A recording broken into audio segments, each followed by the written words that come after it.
And అందరు dinner చేశారు.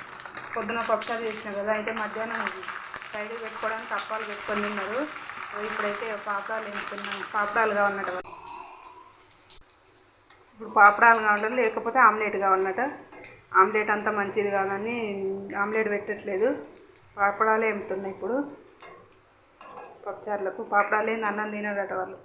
వస్తాను ఇవి ఇప్పుడు ఆశ లేదు, తీసుకుని ఆశ తిందాం పాలిగా. ఎందుకు వస్తాను అట్లా, అదే మొత్తం కాదు ఇక తీయి మాడుతుంది. తీయి మా పచ్చిగుండు కదా, అట్నే వైట్గా ఉంటాయి. నేనే బ్రౌన్ కలర్ వేపిన మంచిగా కర్రకర్రలని. నూనె చల్లారితే నూనె పడుతుంది దానికి, ఆ పాపడంకి అంత తీ. నువ్వే తిను, నూనె పట్టింది అంత దానికి. ఈరోజు పప్పుచారు మంచిగా కుదిరిందట, పిల్లలు కూడా అన్నారు, నేను కూడా తిన్నా. సూపర్ కుదిరింది. ఫుల్ వీడియో పెట్టినా చూడండి.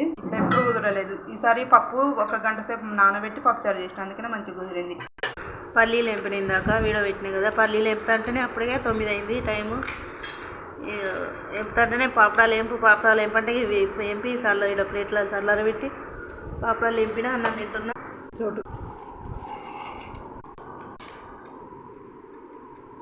పప్పుచారు కాంబినేషన్ పాపడాలు సూపర్ టేస్ట్ ఉంది. దొండకాయలు ఇట్లా గుజ్జు దొండకాయలకి చేసిన